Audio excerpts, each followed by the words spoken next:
بسم اللہ الرحمن الرحیم۔ معزز سامعین و ناظرین، السلام علیکم ورحمۃ اللہ وبرکاتہ۔ میں امید کرتی ہوں کہ آپ سب خیریت سے ہوں گے، خوشحال ہوں گے۔ میری دعا ہے کہ اللہ تعالیٰ آپ کو خوش آباد رکھے۔ آج کی میری اس ویڈیو کا موضوع واقعہ افق ہے۔ اس سے پہلے کہ میں ویڈیو کا باقاعدہ آغاز کروں، تمام ناظرین جو میرے چینل پر نئے ہیں وہ کائنڈلی چینل کو سبسکرائب کر دیں اور بیل آئیکن کو پریس کر دیں تاکہ اپلوڈ ہونے والی ہر نئی ویڈیو کا نوٹیفیکیشن آپ کو ملتا رہے۔ ناظرین، آج کی ویڈیو کا موضوع ہے واقعہ افق، یعنی کہ واقعہ تہمت، جو کہ حضرت عائشہ پر تہمت کا واقعہ ہے۔ غزوہ بنو مستلق، یعنی جسے غزوہ بنو مریثہ بھی کہا جاتا ہے، سے واپسی پر ماہ شعبان 5 ہجری جنوری 627 عیسوی سے واپسی پر پیش آیا۔ واقعہ افق کی تفصیل خود عائشہ رضی اللہ تعالیٰ عنہا کی زبانی صحیح بخاری میں موجود ہے۔ حضرت عائشہ غزوہ مریثیہ میں رسول اللہ صلی اللہ علیہ وسلم کے ہمراہ تھیں۔ مدینہ منورہ سے روانگی سے قبل انہوں نے اپنی بہن اسماء بنت ابی بکر رضی اللہ عنہا سے ایک بار آرائتن پہننے کو مانگ لیا تھا۔ ہاڑ کی لڑیاں کمزور تھیں کہ ٹوٹ ٹوٹ جاتی تھیں۔ اس وقت آپ کی عمر بھی 14-15 سے زیادہ نہ تھی۔ یہ دور خاتون کے لیے ایسا ہے کہ ان کے نزدیک معمولی سا زیور بھی گراں قیمت ہوتا ہے۔ چونکہ پردے کا حکم اس غزوہ سے قبل ہی نازل ہو چکا تھا، اسی لیے آپ دوران سفر محمل یعنی ہودج میں سوار ہوتی تھیں، جس پر پردے لٹکے رہتے تھے۔ سرہانے ہودج سمیت آپ کی سواری کو اتار لیتے اور یوں ہی ہودج سمیت آپ اونٹ پر سوار ہو جاتی۔ اس زمانے میں عائشہ دبلی پتلی تھیں اور ساربانوں کو یہ مطلق معلوم نہ ہوتا تھا کہ آپ ہودج میں سوار بھی ہیں کہ نہیں۔ بنو مستلق سے واپسی پر مدینہ منورہ سے ایک منزل پہلے ذکرا کی بستی میں رسول اللہ صلی اللہ علیہ وسلم نے پڑاؤ کا حکم دیا۔ یہاں ایک رات لشکر نے پڑاؤ کیا۔ پچھلے پہر لشکر روانگی کو تیار تھا کہ حضرت عائشہ لشکر کے کوچ سے قبل قضائے حاجت کے لیے لشکر سے ذرا دور نکل کر باہر آر میں چلی گئیں۔ واپس لوٹے تو اتفاقاً ہاتھ گلے پر پڑا تو ہار نہیں تھا، وہیں تلاش کرنے لگیں۔ ادھر لشکر تیار تھا۔ سفر کی نہ تجربہ کاری سے ان کو یقین تھا کہ لشکر کی روانگی سے قبل ہی ہار تلاش کر کے میں واپس آ جاؤں گی، مگر ہار تلاش کرنے میں دیر ہو گئی۔ جاتے وقت آپ کسی کو مطلق کیے بغیر چلی گئی تھیں۔ ساربانوں نے خیال کیا کہ آپ ہودج میں سوار ہیں۔ ہودج کے پردے چھٹے ہوئے تھے، سو انہوں نے ہودج اونٹ پر رکھا جو دراصل خالی تھا اور لشکر روانہ ہو گیا۔ اس زمانے میں حضرت عائشہ غالباً 14 یا 15 سال کی تھی اور دبلی پتلی تھی، اسی لیے ہودج رکھنے والوں کو معلوم نہ ہو سکا کہ آپ سوار ہیں یا نہیں۔ آپ فرماتی ہیں کہ جب میں ہار کے بغیر واپس آئی تو دیکھا کہ لشکر کوچ کو تیار ہے۔ میں پھر ہار تلاش کرنے چلی گئی۔ اب کی بار وہ ہار مجھے مل گیا۔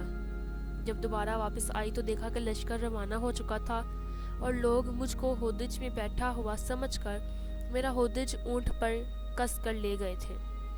جب آپ ہار مل جانے کے بعد واپس اسی مقام پر آئے تو دیکھا کہ لشکر تو جا چکا ہے اور وہاں کوئی بھی نہیں تھا۔ اس خیال سے کہ جب لوگ مجھے نہ پائیں گے تو میری تلاش میں واپس یہیں آئیں گے، آپ چادر لپیٹ کر لیٹ گئیں۔ اسی اثناء میں نیند آ گئی۔ صفوان بن معطل سلمہ رضی اللہ عنہ جو لشکر کی گری پڑی اشیاء اٹھانے کے لیے پیچھے رہا کرتے تھے، وہ وہاں پہنچے اور عائشہ کو پہچان لیا۔ صفوان بن معطل سلمہ رضی اللہ عنہ نے آپ کو پردے کے حکم نازل ہونے سے قبل دیکھا تھا۔ آپ کو دیکھتے ہی بلند آواز سے انا للہ و انا الیہ راجعون پڑھا۔ غالباً صفوان نے با آواز یہ آیت پڑھی، اس لیے پڑھا کہ ام المومنین بیدار ہو جائیں اور خطاب و کلام کی نوبت نہ آئے، اور ایسا ہی ہوا کہ کلام کی نوبت نہیں آئی، جیسا کہ آپ خود فرماتی ہیں کہ اللہ کی قسم صفوان نے مجھ سے کوئی بات تک نہیں کی اور نہ ان کی زبان سے سوائے انا للہ و انا الیہ راجعون کے میں نے کوئی کلمہ سنا۔ آپ فرماتی ہیں کہ صفوان نے اپنا اونٹ میرے قریب کیا اور خود پیچھے ہٹ گئے۔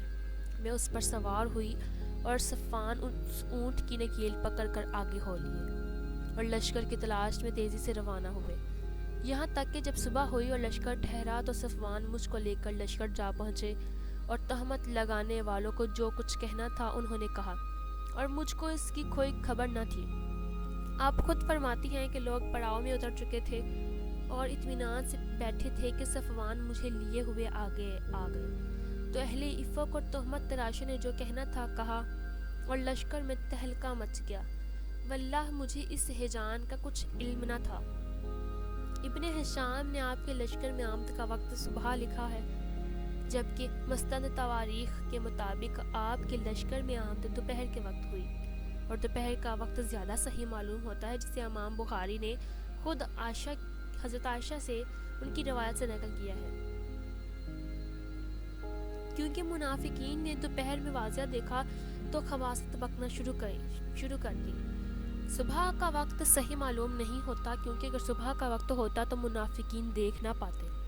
منافقین کے سردار عبداللہ ابن ابی بن سلول اور ان کے ساتھیوں نے یہ منظر دیکھتے ہی اپنی خباثت بکنا شروع کر دی کہ ام المومنین اب پاک دامن نہ رہی، نعوذ باللہ، اور جس کو ہلاک ہونا تھا وہ ہلاک ہوا۔ رسول اللہ صلی اللہ علیہ وسلم اس غزوہ میں 28 دن مدینہ منورہ سے باہر رہے، اور رمضان 5 ہجری کو بوقت رویت حلال شب جمعرات کو 22 جنوری کو مدینہ منورہ پہنچے۔ مدینہ منورہ پہنچ کر حضرت عائشہ بیمار ہو گئی۔ تقریباً 1 مہینہ بیماری میں گزرا۔ افطرا پر دراز اور طوفان برپا کرنے والی اس چرچا میں تھے کہ حضرت عائشہ کو متعلق بھی اس کا علم نہ تھا، لیکن آپ فرماتی ہیں کہ رسول اللہ کے اس تلطف اور مہربانی میں کمی آ جانے کی وجہ سے جو سابقہ بیماریوں میں مبسول رہی، دل کو خلجان اور تردد تھا کہ کیا بات ہے کہ آپ گھر تو تشریف لاتے ہیں اور دوسروں سے میرا حال دریافت کر کے واپس ہو جاتے ہیں، مجھ سے دریافت نہیں کرتے۔ آپ کی اس بے التفاتی سے میری تکلیف میں مزید اضافہ ہوتا تھا۔ ابن ہشام نے آپ کا قول نقل کیا ہے کہ آپ فرماتی ہیں کہ یہاں تک کہ جب ہم مدینہ پہنچے تو میں بیمار ہو گئی، اور تہمت لگانے کی خبر بھی رسول اللہ کے گوش زد ہوئی اور میرے والدین کو بھی پہنچی، مگر کسی نے مجھ سے ذکر تک نہ کیا۔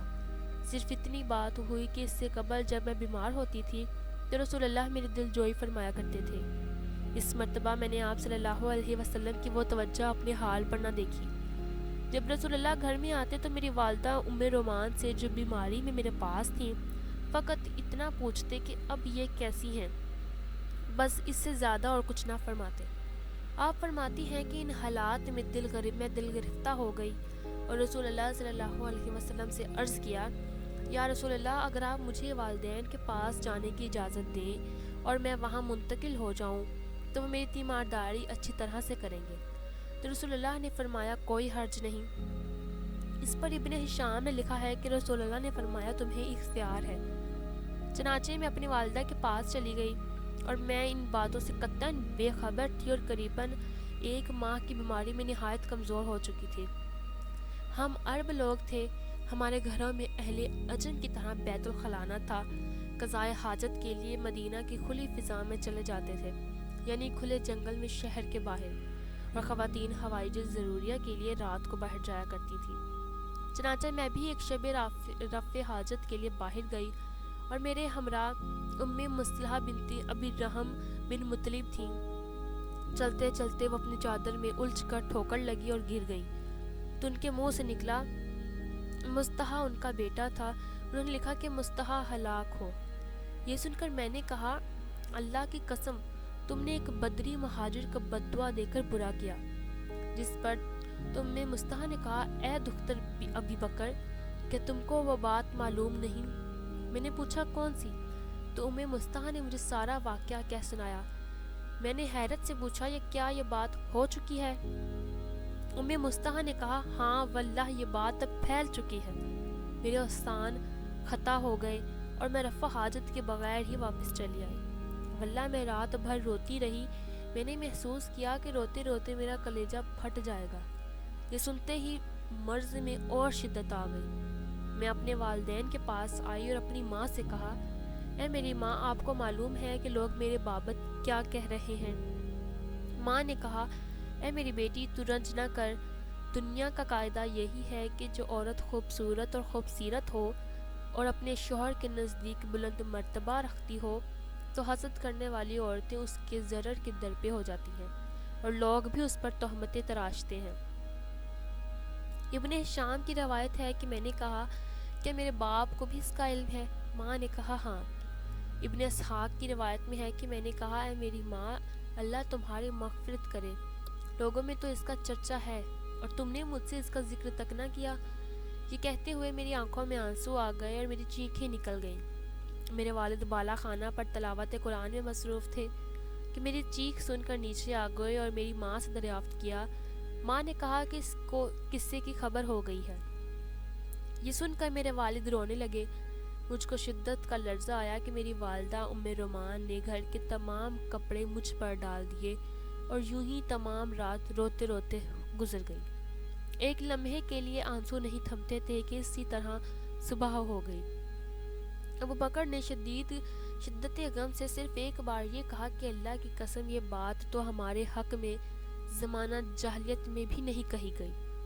پھر جب کہ اللہ تعالیٰ نے ہم کو اسلام سے عزت بخشی تو اس کے بعد کیسے ممکن ہے؟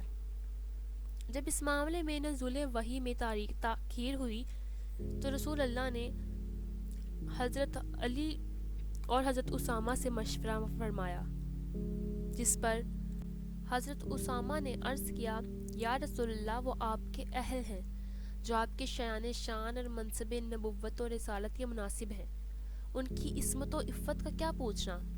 آپ کے حرم محترم کی طہارت و نزاہت تو اظہر من الشمس ہے، اس میں رائے اور مشورے کی کیا ضرورت ہے؟ اور اگر حضور کو ہمارا مشورہ اور خیال معلوم فرمانا ہے تو یہ عرض کرتا ہوں کہ جہاں تک ہم کو معلوم ہے آپ کے اہل اور ازواج المطہرات میں ہم نے کبھی سوائے خیر اور خوبی، نیکی اور بھلائی کے کچھ دیکھا ہی نہیں۔ حضرت علی نے رسول اللہ صلی اللہ علیہ وسلم کے رنج و غم اور حزن و ملال کے خیال سے یہ عرض کیا کہ یا رسول اللہ، اللہ نے آپ پر تنگی نہیں کی، عورتیں ان کے سوا اور بہت ہیں، آپ اگر گھر کی لونڈی سے دریافت فرمائیں تو وہ سچ سچ بتا دے گی، یعنی آپ مجبور نہیں، مفارقت آپ کے اختیار میں ہے، لیکن گھر کی لونڈی سے تحقیق فرما لیں، وہ آپ کو بالکل سچ بتلا دے گی، اس لیے کہ گھر کی لونڈی بنسبت مردوں کے زیادہ خانگی حالات سے باخبر ہوتی ہے۔ معاذ اللہ، حضرت علی کو ام المومنین کی براحت و نزاہت میں ذرا برابر شک بھی نہ تھا۔ یہ کلمات محض رسول اللہ کی تسلی کے لیے فرمائے، مطلب یہ تھا کہ حزن و ملال کی شدت کی وجہ سے مفارقت میں عجلت نہ فرمائیں، فی الحال تحقیق کے حال سے پہلے کوئی خیال قائم نہ فرمائیں، اور بڑیا باندی سے حالت دریافت کرنے کا آپ کو مشورہ دیا، کیونکہ حضرت علی کو یقین کامل تھا کہ مجھ سے زیادہ گھر کی لونڈی زیادہ ام المومنین کی طہارت و نزاہت کو جانتی ہے۔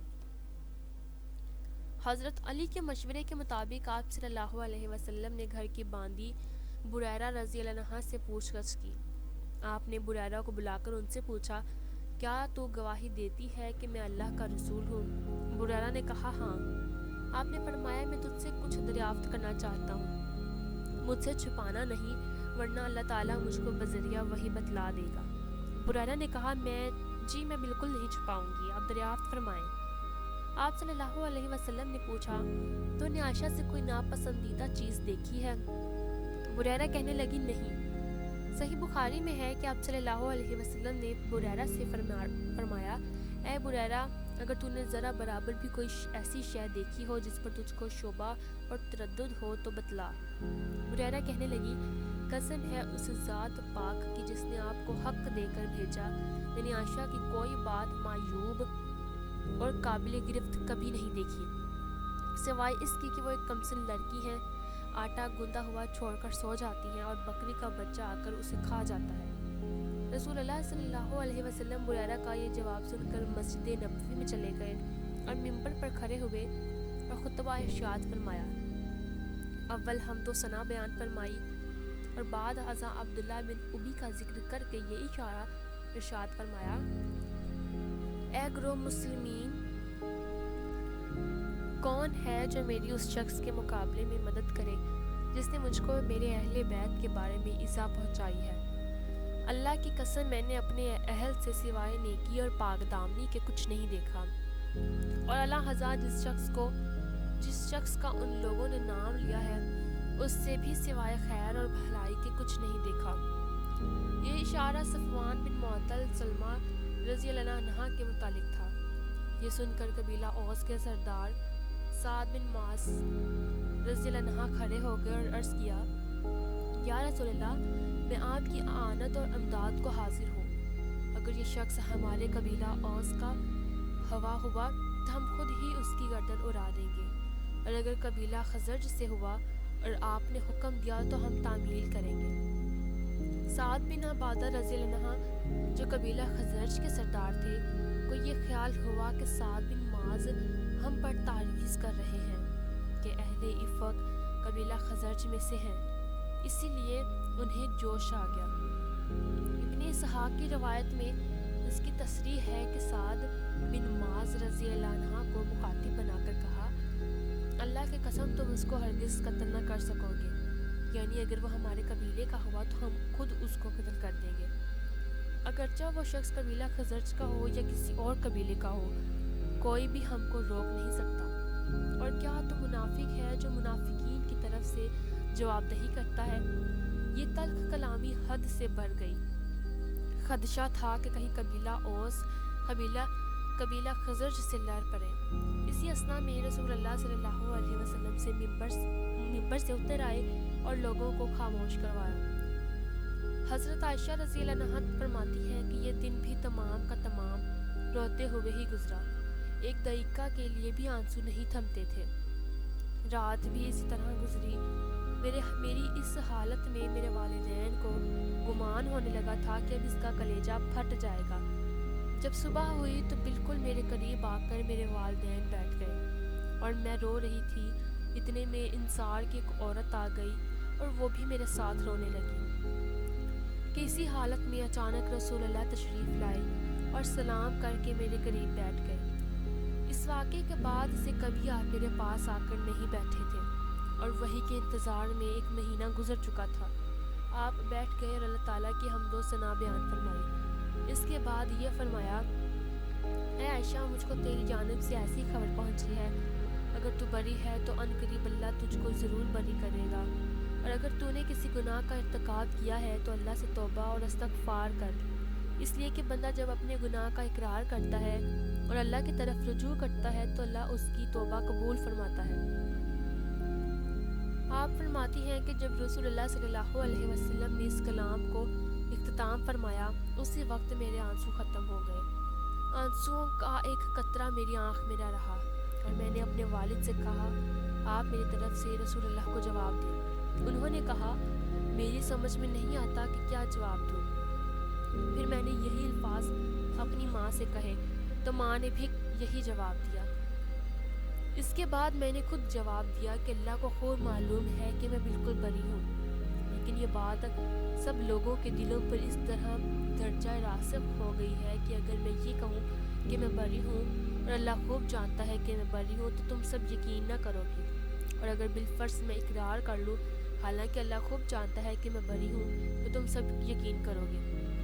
اور میں نے روتے ہوئے یہ کہا کہ اللہ کی قسم میں اس چیز سے کبھی توبہ نہ کروں گی جو یہ لوگ سب مجھ سے منسوب کرتے ہیں، بس میں وہی کہتی ہوں کہ جو یوسف علیہ السلام کے باپ نے کہا تھا۔ آپ فرماتی ہیں کہ میں نے یعقوب علیہ السلام کا نام یاد کیا تو نام یاد نہ آیا، اس لیے یوسف کے والد کہا، اور پھر کہا کہ بس صبر و شکر بہتر ہے اور اللہ ہی مددگار ہے اس بات کے آشکار کرنے پر جو تم بیان کرتے ہو۔ آپ فرماتی ہیں کہ اس وقت قلب کو یقین کامل اور جزم تام تھا کہ اللہ تعالیٰ مجھ کو ضرور بری فرمائے گا، لیکن یہ وہم و گمان نہ تھا کہ میرے بارے میں اللہ تعالیٰ ایسی وحی نازل فرمائے گا جس کی ہمیشہ تلاوت ہوتی رہے گی۔ میں خیال کرتی تھی کہ اللہ تعالیٰ شاید کوئی خواب رسول اللہ صلی اللہ علیہ وسلم کو اس طرح کا دکھا دے گا جس سے میری بریت آپ صلی اللہ علیہ وسلم کو معلوم ہو جائے گی۔ آپ فرماتی ہیں کہ ابھی رسول اللہ وہیں پر بیٹھے ہوئے تھے کہ وحی کا نزول شروع ہو گیا۔ آپ صلی اللہ علیہ وسلم کے سر اقدس کے نیچے چمڑے کا ایک تکیہ رکھ دیا گیا اور آپ کو ایک چادر اڑا دی گئی۔ باوجود شدید سردی کے رسول اللہ کی جبین مبارک سے پسینے کے قطرات ٹپکنے لگے۔ آپ فرماتی ہیں کہ جب وحی کا نزول شروع ہوا تو میں بالکل نہیں گھبرائی، کیونکہ میں جانتی تھی کہ میں بری ہوں اور اللہ تعالیٰ مجھ پر ظلم نہیں فرمائے گا۔ لیکن میرے والدین کا خوف سے یہ حال تھا کہ مجھ کو اندیشہ ہوا کہ ان کی جان ہی نہ نکل جائے۔ ان کو یہ خوف تھا کہ مبادہ وحی اسی کے موافق نہ نازل ہو جائے جیسا کہ لوگ فرما رہے ہیں۔ میرے والد ابو بکر صدیق رضی اللہ عنہ کا یہ حال تھا کہ کبھی رسول اللہ کی جانب دیکھتے اور کبھی میری طرف، تو انہیں یہ اندیشہ ہوتا کہ آسمان سے کیا نہ حکم نازل ہوتا ہے جو قیامت تک نہ ٹل سکے گا، اور جب میری طرف دیکھتے تو میرے سکون و اطمینان کو دیکھ کر انہیں ایک گونا امید ہوتی۔ سوائے آپ کے تمام گھر والے اسی خوف سے گھبرا رہے تھے۔ وہی آسمانی کا نزول ختم ہوا تو رسول اللہ نے جبی مبارک سے پسینہ صاف کیا اور آپ صلی اللہ علیہ وسلم کے چہرہ انور پر مسرت و بشاشت کے آثار نمودار ہو گئے۔ آپ صلی اللہ علیہ وسلم نے مسکراتے ہوئے اور دستے مبارک سے جبی مبارک سے پسینہ صاف کرتے ہوئے حضرت عائشہ کی جانب متوجہ ہوئے۔ پہلا کلمہ جو زبان مبارک سے نکلا وہ یہ تھا: اے عائشہ، اللہ نے تمہاری پاک دامنی بیان فرما دی ہے۔ آپ فرماتی ہیں کہ میری والدہ نے کہا: اٹھ اے عائشہ اور رسول اللہ کا شکریہ ادا کر۔ میں نے کہا: اللہ کی قسم سے وائے اللہ تعالیٰ کے جس نے میری برات نازل فرمائی، کسی کا شکر ادا نہ کروں گی۔ یہ شکر الہی اور انعام یزدانی کے باعث کہا، وگرنہ ام المومنین کا اس حالت میں شکر نبوی سے انکار محض ناز محبوبی کے مقام سے تھا، اور ناز محبوبی کی یہ حقیقت ہے کہ جس چیز سے لبریز ہو زبان سے اسی کے خلاف اظہار ہو۔ ظاہر میں ایک ناز ہی تھا اور 100,000 ناز مستور میں تھے۔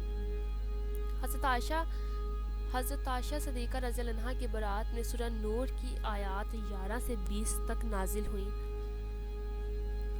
جن لوگوں نے بہتان باندھا ہے تم ہی میں سے ایک جماعت ہے، اس کو اپنے حق میں برا نہ سمجھو، بلکہ وہ تمہارے لیے اچھا ہے۔ ان میں سے جس شخص نے گناہ کا جتنا حصہ لیا اس کے لیے اتنا ہی وبال ہے، اور جس نے ان میں سے اس بہتان کا بڑا بوجھ اٹھایا ہے اس کو بڑا عذاب ہوگا۔ جب تم نے وہ بات سنی تھی تو مومن مردوں اور عورتوں نے کیوں اپنے دلوں میں نیک گمان نہ کیا، اور کیوں نہ کہا کہ یہ صریح طوفان ہے؟ یہ اپنی بات 4 گواہ کیوں نہ لائے؟ تو جب یہ گواہ نہیں لا سکے تو خدا کے نزدیک یہی جھوٹے ہیں۔ اور اگر دنیا اور آخرت میں تم پر خدا کا فضل اور اس کی رحمت نہ ہوتی تو جس بات کا تم چرچا کرتے تھے اس کی وجہ سے تم پر بڑا عذاب نازل ہوتا۔ جب تم اپنی زبانوں سے اس کا ایک دوسرے سے ذکر کرتے تھے اور اپنی منہ سے ایسی بات کہتے تھے جس کا تم کو کچھ علم نہ تھا اور تم اسے ایک ہلکی بات سمجھتے تھے، اور خدا کے نزدیک وہ بڑی بھاری بات تھی۔ جب تم نے اسے سنا تھا تو کیوں نہ کہہ دیا کہ ہمیں شایع نہیں کہ ایسی بات زبان پر لائیں۔ پروردگار تو پاک ہے اور یہ تو بہت بڑا بہتان ہے۔ خدا تمہیں نصیحت کرتا ہے، اگر تم مومن ہو تو پھر کبھی ایسا کام نہ کرنا، اور خدا تمہارے لیے اپنی آیتیں کھول کھول کر بیان فرماتا ہے، اور خدا جاننے والا حکمت والا ہے۔ اور جو لوگ اس بات کو پسند کرتے ہیں کہ مومنوں میں بے حیائی یعنی کہ تہمت بدکاری کی خبر پھیلے، ان کو دنیا اور آخرت میں دکھ دینے والا عذاب ہوگا۔ اور خدا جانتا ہے اور چاہتا ہے اور تم نہیں جانتے، اور اگر تم پر خدا کا فضل اور اس کی رحمت نہ ہوتی، اور یہ کہ خدا نہایت مہربان اور رحیم ہے۔ جب رسول اللہ صلی اللہ علیہ وسلم ان آیات مبارکہ جن کی میں ترجمہ بیان کر چکی ہوں ان کی تلاوت سے فارغ ہوئے تو حضرت ابو بکر بول اٹھے اور لخت جگر کی جبی مبارک پر بوسہ دیا۔ حضرت عائشہ نے جواب دیا: میرے باپ، پہلے سے آپ نے مجھے کیوں نہ معذور بے قصور سمجھا؟ حضرت ابو بکر نے جواب دیا: کون سا آسمان مجھ پر سایہ ڈالے اور کون سی زمین مجھ کو اٹھائے اور تھامے، جبکہ میں اپنی زبان سے وہ بات کہوں جس کا مجھ کو علم نہ تھا۔ بعد ازاں رسول اللہ صلی اللہ علیہ وسلم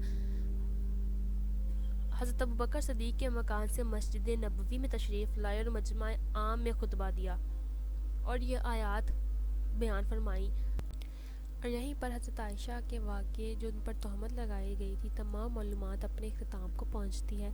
میں امید کروں گی ناظرین کہ آج کی ویڈیو آپ کو پسند آئی ہوگی اور آپ کے لیے بہت انفارمیٹیو ہوگی۔ اگر ویڈیو اچھی لگی ہو تو لائک شیئر اور کمنٹ ضرور کیجیے گا، اور کائنڈلی چینل کو سبسکرائب کر دیں اور بیل آئکن کو پریس کر دیں تاکہ اپلوڈ ہونے والی ہر نئی ویڈیو کا نوٹیفیکیشن آپ کو ملتا رہے۔